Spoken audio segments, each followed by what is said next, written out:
پنجتن پاک کا صدقہ، اے رب جہاں پنجتن پاک کا صدقہ اس قوم کا دامن غم شبیر سے بھر دے، بچوں کو عطا کر کم سن کو دے ولولائے اون محمد، کم سن کو دے ولولائے نعرہ حیدری. اعوذ باللہ من الشیطان الرجیم. بسم اللہ الرحمن الرحیم. الحمد للہ الذی لا یبلغ مدحتہ القائلون ولا یؤسی نعما ولا الدون ولا یؤدی حقہ المجتہدون الذی لیس لصفتہ حد معدود ولا نعت موجود ولا اجل ممدود الذي فطر الخلائق بقدرته ونشر الرياح برحمته ثم الصلاة والسلام على أشرف الأنبياء والمرسلين أبو القاسم مصطفى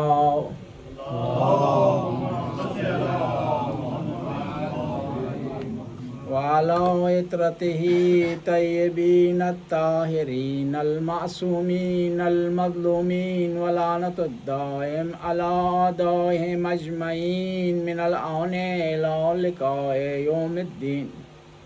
قال رسول الله صلى الله عليه وآله وسلم ان الحسین مصباح الہدی و سفینۃ النجات. صلوات پڑھیں.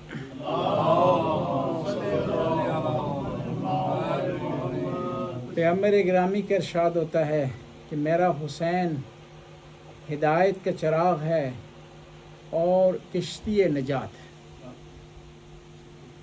واقعہ کربلا میں 3 رکن پائے جاتے ہیں.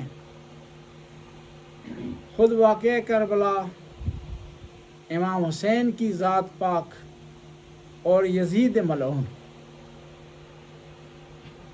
محرم کے ایام میں مجالس کا اصلی مقصد یہ ہوتا ہے کہ امام حسین کی معرفت حاصل کی جائے. یعنی عظیم واقعہ جو ہوا ہے واقعہ کربلا، اس میں جو عظیم ہستی شہید ہوئی ہے وہ کس مقام پر فائز تھی، کس منزلت پر فائز تھی. کسی شخصیت کو پہچاننا ہو تو اس کے 5 معیار ہیں. ماہرین نفسیان کہتے ہیں کہ کسی شخصیت کو آپ نے جاننا ہے، پہچاننا ہے، اس کی معرفت حاصل کرنی ہے تو اس کے 5 معیار. انشاءاللہ اس 10 ایام میں ان 5 معیاروں پر بات کریں گے اور امام حسین کی پاک شخصیت کی معرفت ان 5 معیار کو مد رکھتے ہوئے حاصل کرنے کی کوشش کریں گے. صلوات پڑھیں.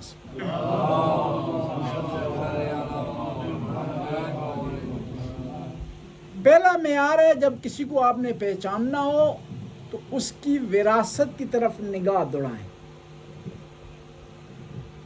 کہ اس کا باپ کون ہے، والدہ کون ہے، آبا و اجداد کون ہے. دیکھیے آپ ڈاکٹر کے پاس جاتے ہیں، کسی بیماری کا اظہار کرتے ہیں تو ڈاکٹر کا پہلا سوال ہوتا ہے کہ کیا یہ بیماری آپ کے آبا و اجداد والدین میں سے کسی کو تو نہیں ہے. یعنی انسان وراثت میں اچھائیاں بھی لیتا ہے، قد و کاٹ بھی لیتا ہے، جسمانی روحانی بیماریاں بھی انسان وراثت میں لیتا ہے اور اس سے انکار نہیں کیا جا سکتا. اچھائی اولاد کی طرف منتقل ہوتی ہے، برائی اولاد کی طرف منتقل ہوتی ہے. اور کچھ اب انسان کے خلی ہوتے ہیں، جنس ان کے ذریعے منتقل ہوتی ہیں، اور کچھ انسان جو کام گھر میں کرتا ہے بچے اس کو سیکھتے ہیں اس کام سے. وراثت اچھی ہے، اولاد اچھی ہوگی. آپ نیک کام کریں گے اولاد آپ کی نیک ہوگی.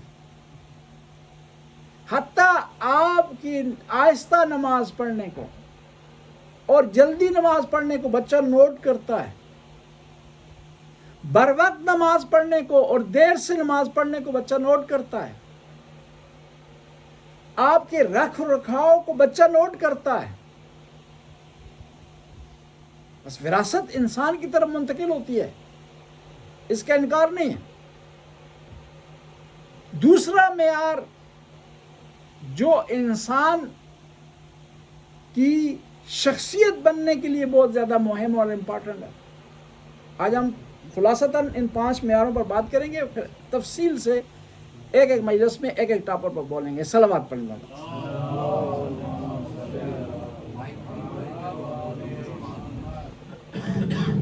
صلوات پڑھیں.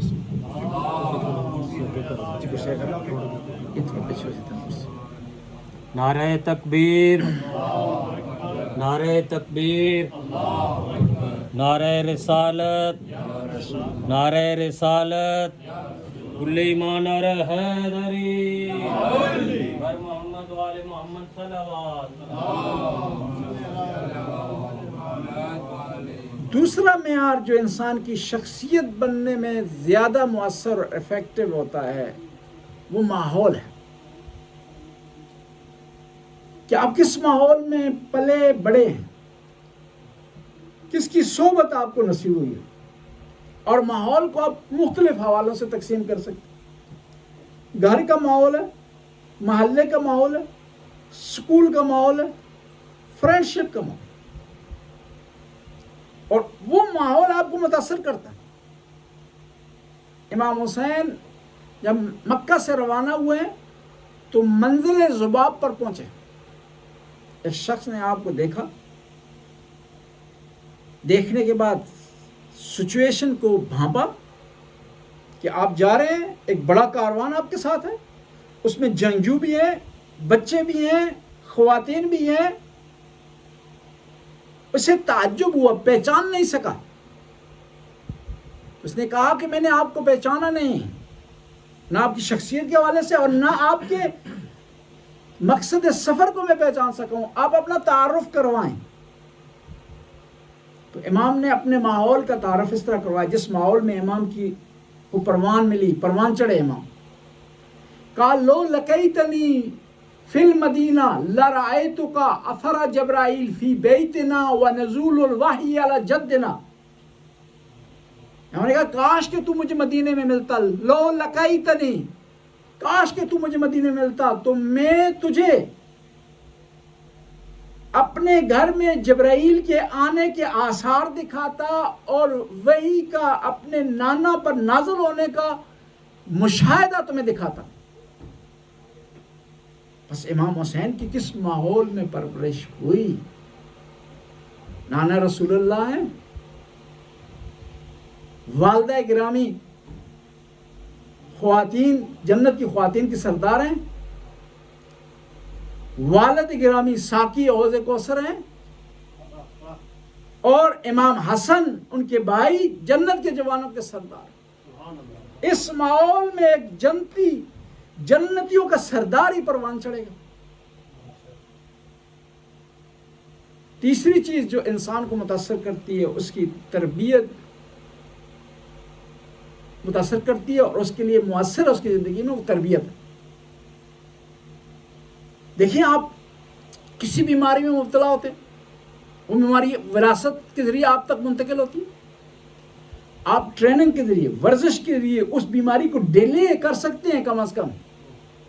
یعنی جو تربیت ہے یہ وراثت پر حاوی ہے. میں آپ سے پوچھتا ہوں کہ حضرت نوح کا بیٹا، اس کی وراثت میں کوئی فرق ہے؟ نہیں. نبی کا بیٹا ہے اور عام نبی نہیں ہے، اولی العزم ہے.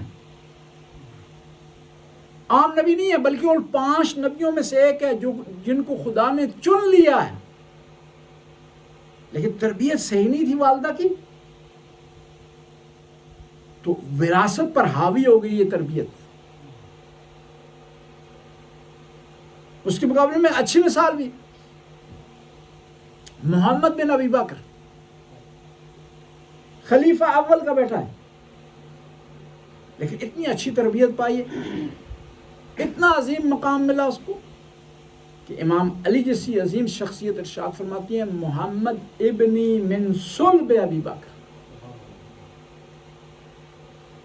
یعنی تربیت بچے کو تبدیل کر دیتی ہے، اس کی تقدیر تبدیل کر دیتی ہے، اس کا رویہ تبدیل کر دیتی ہے، اس کے آداب و اطوار تبدیل کر دیتی ہے۔ یزید کا سگا بیٹا ہے، وراثت کیا اس کی اچھی نہیں ہے، باپ کے لحاظ سے بھی، والد کے لحاظ سے بھی، دادا کے لحاظ سے، لیکن اچھا نکلا، نیک نکلا۔ نام اس کا معاویہ ہے لیکن ہم اس کو سلام کرتے ہیں، کیوں؟ تربیت اچھی ملی، ایک اچھا استاد اسے مل گیا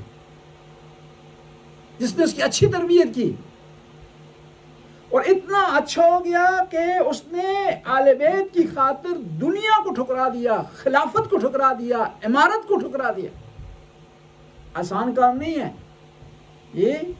آپ پاکستان میں دیکھیں جھگڑے کس بات کے ہو رہے ہیں، یہ لوگ تھکتے بھی نہیں ہیں، نہ عدالتوں میں جانے سے تھکتے ہیں، نہ ووٹ کروانے سے تھکتے ہیں، نہ جھگڑا کرنے سے تھکتے ہیں۔ کس کے لیے؟ حکومت لینے کے لیے، اقتدار لینے کے لیے۔ لیکن اس شخص نے اقتدار کو ٹھکرا دیا جس اقتدار کی ساری دنیا چاہت رکھتی ہے، کیوں؟ اچھی تربیت کی وجہ سے۔ اور محمد کے بارے میں ایک اور جملہ عرض کروں، محمد بن ابی بکر، امام جعفر صادق ارشاد فرماتے ہیں کہ مجھے فخر ہے کہ میرے نانا محمد بن ابی بکر ہیں، کیونکہ امام جعفر صادق کی والدہ قاسم کی بیٹی تھی اور قاسم بیٹے تھے محمد کے۔ ایک عظیم امام فخر کر رہے ہیں ایک ایسی ہستی پر جو تربیت کی وجہ سے اس مقام پر پہنچی، اور تربیت بعض کو اتنی حاوی ہو جاتی ہے کہ دشمن بھی تربیت کو ٹارگٹ کرتا ہے، وراثت کو ٹارگٹ نہیں کرتا۔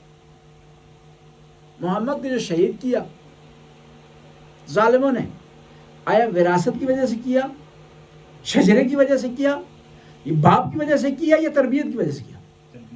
تربیت کی وجہ سے شہید کیا۔ یعنی دشمن بھی پہچانتا ہے کہ تربیت امپورٹنٹ ہے وراثت سے، اور حاوی ہے وراثت پر۔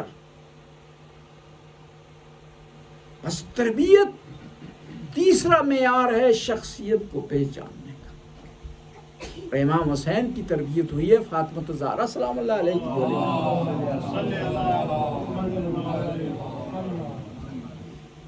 اور چوتھی چیز جو انسان کی پہچان کا سبب بنتی ہے وہ اس کا کلام ہے۔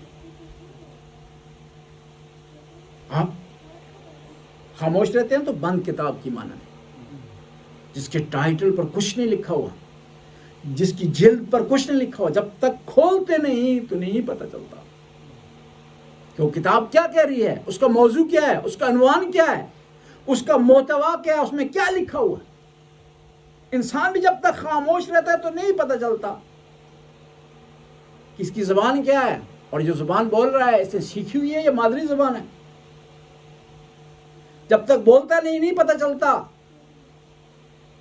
کہ کس ادب کا مالک ہے، جب تک بولتا نہیں پتہ چلتا کہ اہل بیت کا ماننے والا ہے یا غیر ہے، جب تک بولتا ہے نہیں پتہ چلتا کہ عزادار ہے یا غیر آدمی ہے، کوئی اور آدمی ہے۔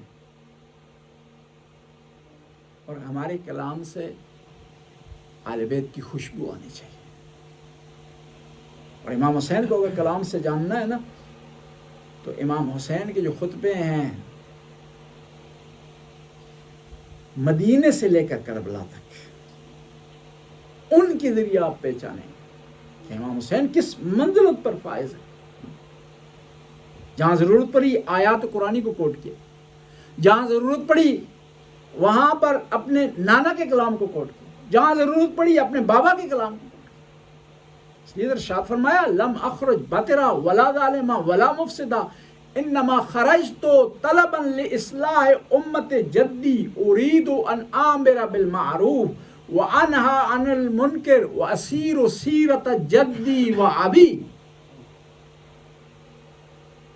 افسوس سے کہنا پڑتا کہ بعض مجالس میں سب کچھ بیان ہوتا ہے لیکن مقصد حسین بیان نہیں ہوتا. کہ امام حسین نے یہ عظیم انقلاب کس لیے برپا کیا. ہم نے کربلا کے جو سائڈس پہلو تھے نا، جو جانبی پہلو تھے، جو زیادہ امپارٹنٹ، ان کو لے لیا ہے، اصل مقصد کو نہیں لیا. اصل مقصد امام حسین کا انسان کی تربیت تھا.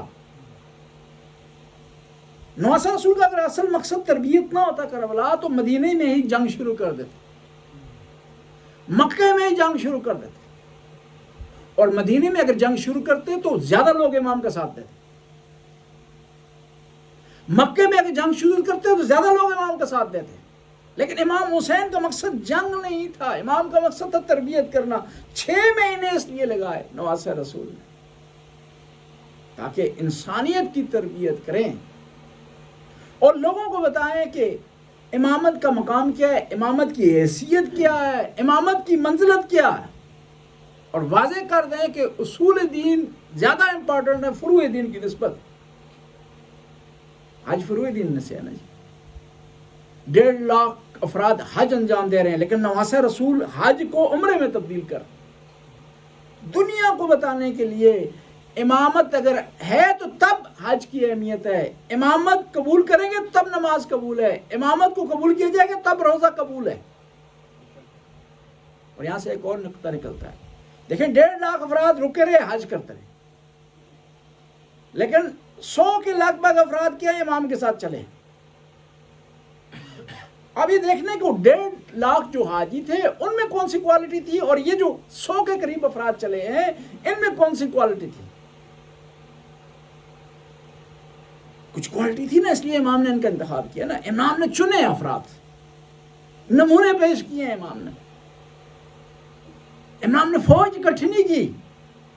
سیاہی لشکر جسے ہم فارسی میں کہتے ہیں نا، وہ اکٹھی نہیں کی. تعداد کو بڑھانا امام کو مقصود نہیں تھا، امام نے نمونے اور رول ماڈل پیش کرنے تھے.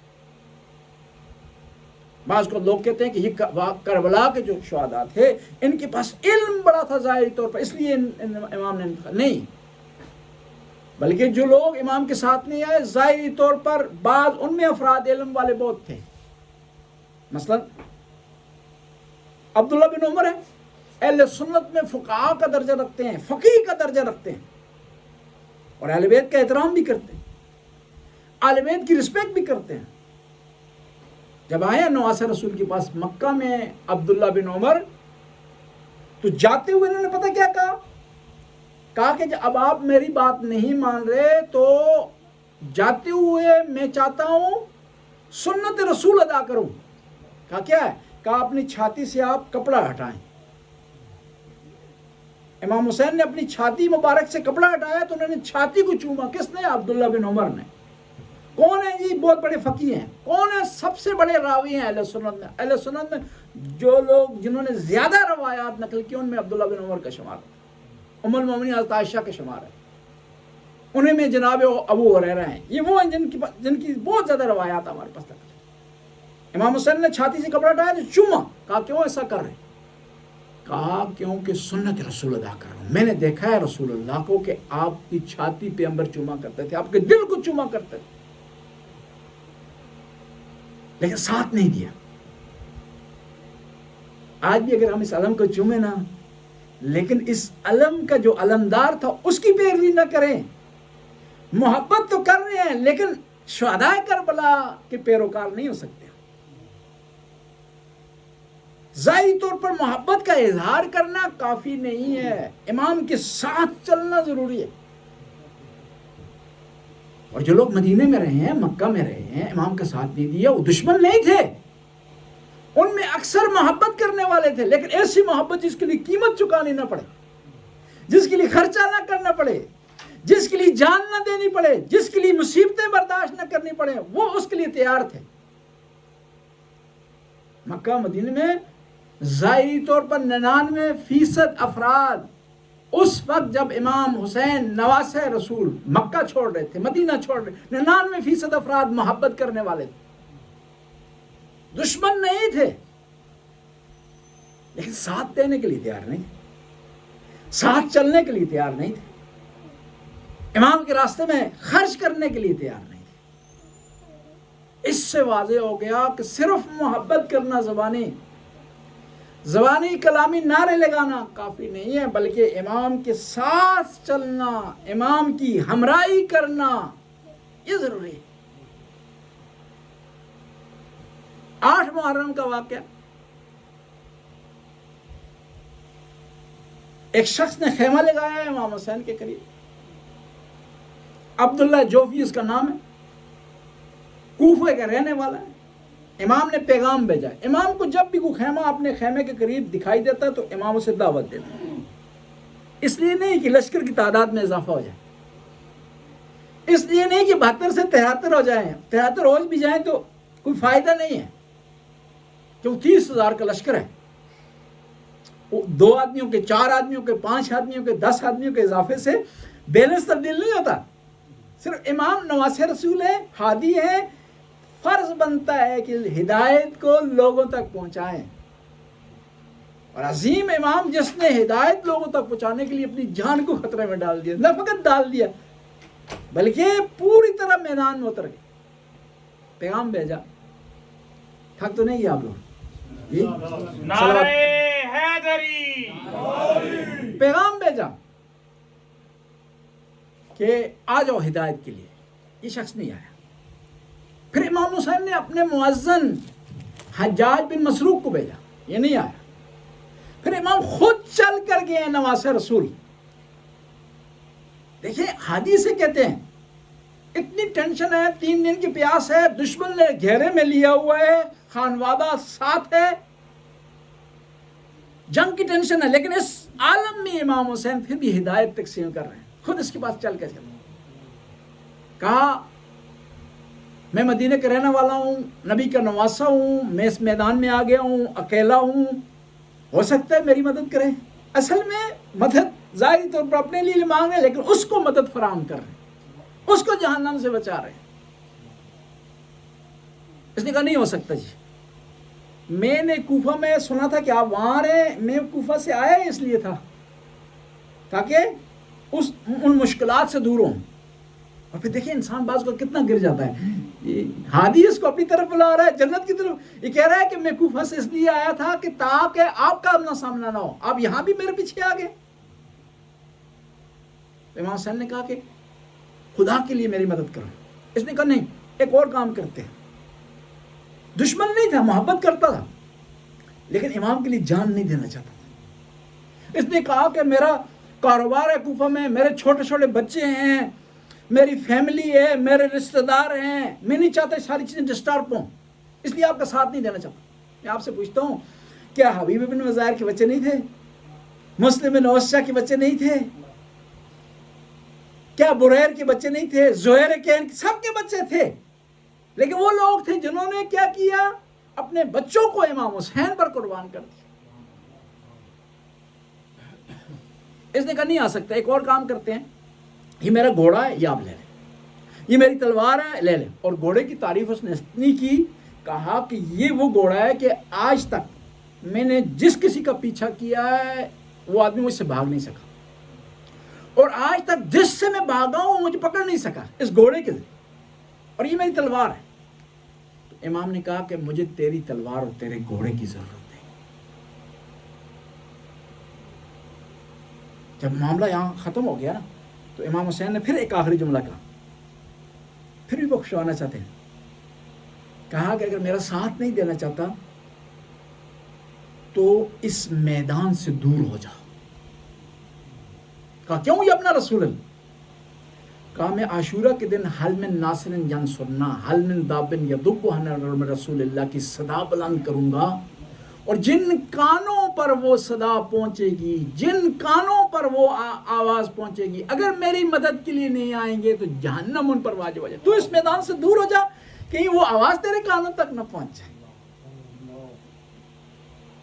میں آپ سے پوچھتا ہوں، آپ کے کانوں تک یہ آواز آئی ہے نا جی؟ اگر لبیک نہیں کہیں گے